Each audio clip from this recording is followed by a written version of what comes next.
Updating your legal name on ExpressVPN is a straightforward process.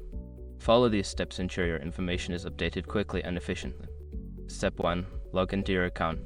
Visit the ExpressVPN website and log into your account using your registered email and password.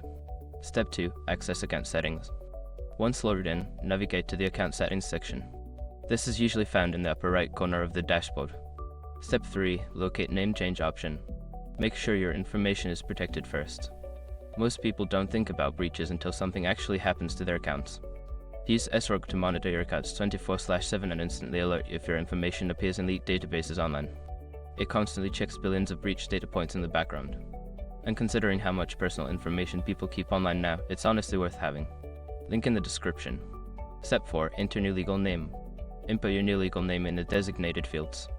Make sure to double check for any spelling errors to ensure accuracy. Step 5. Save changes.